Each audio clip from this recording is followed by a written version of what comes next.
Hey Woodhounds, how's it going? So I'm back up here at the tree service lot. It's been a crappy day. It's rained all morning, all afternoon.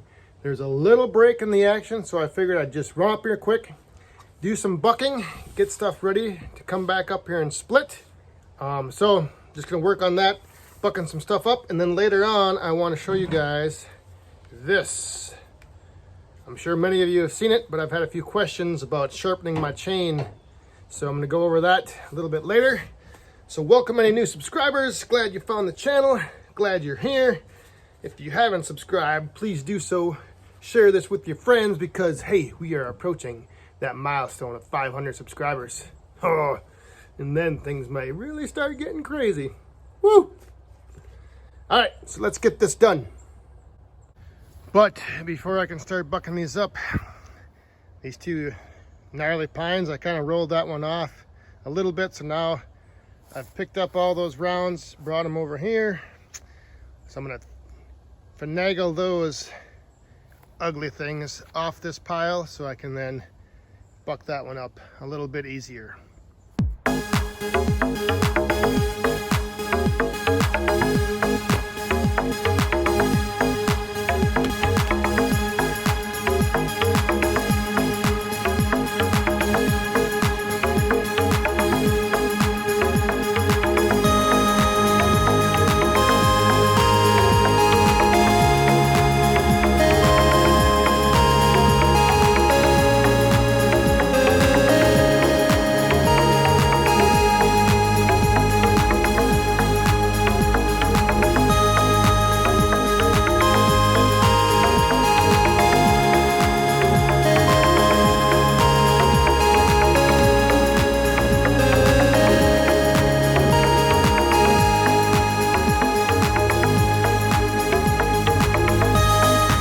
Well, ladies and gentlemen, children of all ages, we've run into a bit of a problem.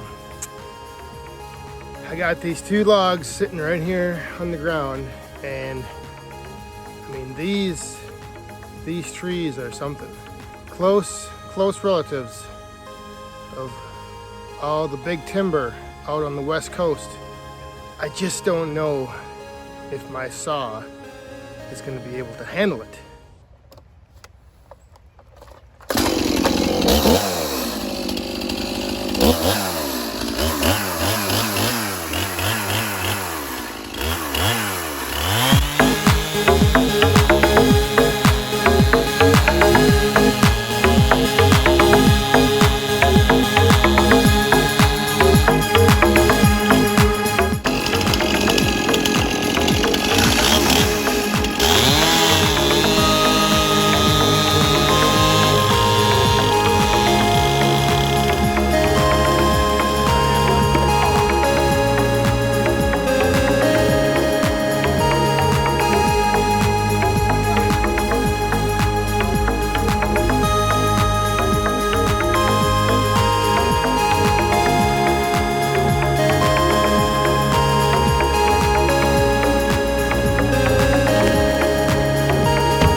Now you can see I cleared that all out, pushed that stuff to the back. Probably gonna move that one back there, that one, this one here, or I might just roll them that way. And then by the time I'm done with all these rounds bucked or split up and out of here, there'll be another nice wide open lane for them to back in and dump another load.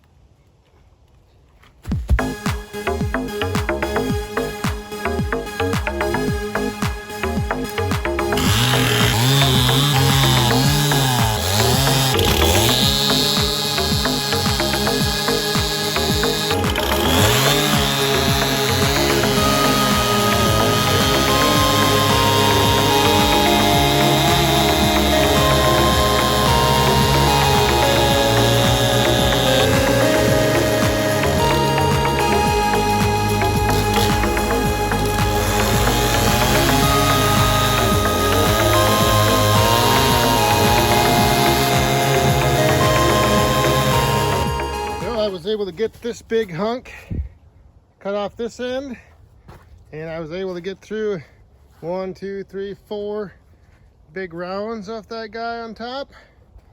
And then I ran out of gas with the last 2 cuts. Oh, look at that.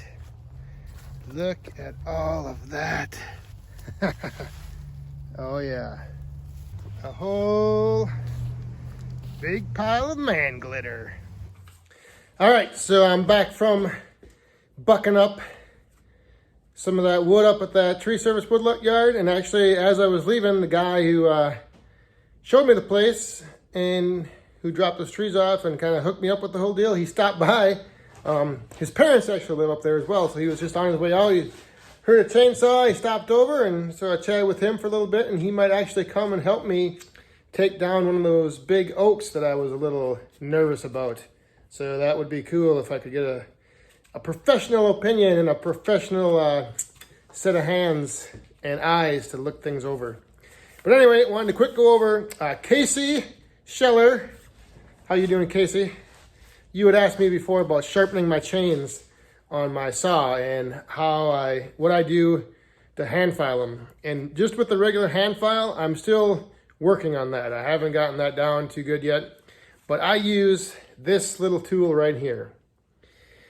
And it's helped me get by. Like what I'll do is I will sharpen maybe 5 or 6 times with this, and then I'll take the chain in and have it done at the local power supply store, chainsaw store. They'll hand grind it, or they'll grind it down, get it nice and sharp. And then I use it and sharpen it, a few times and take it back. But the nice thing with these, and I'm sure you've seen reviews, a lot of people out there, I'm sure a lot of you have seen reviews on this little tool, and there's some knockoffs. There's the steel version that I have, and then there's some knockoff brands that kind of do the same thing. But what it does is it has these little guides, the depth guides that sit on the next tooth, and there's this square file, and that files your rakers at the same time as it's filing your tooth. So I'll show you here in a second, but basically it's got the angle that you line up with your bar, and then it's got these little hieroglyphics on the handle. So it's got an arrow, and then what this is that's the side that you put on the side of the bar, or on the saw side. So this arrow is the direction that you move, and it flips around. So here, let me just show you quick.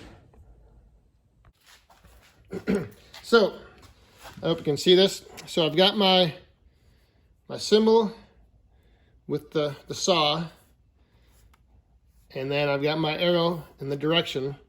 So you can see here, if I line this up,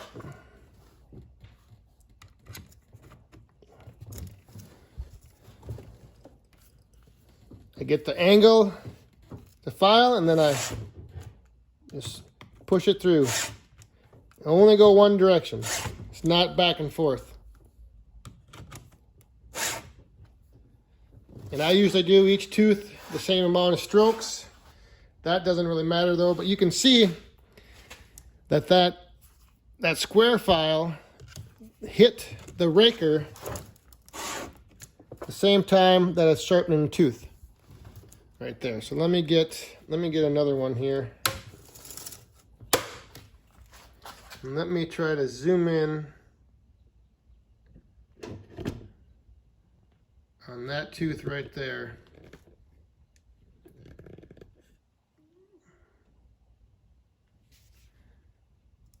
This one. So we're going to hit this raker and the tooth.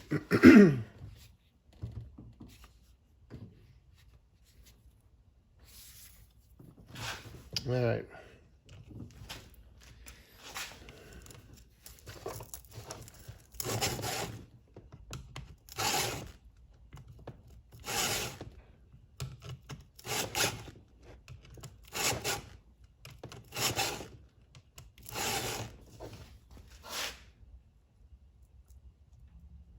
So we got that file down. We gotta hit that tooth, put a nice little edge on it, So yeah, it works out pretty good. So there it is. That is what I use to sharpen my chains.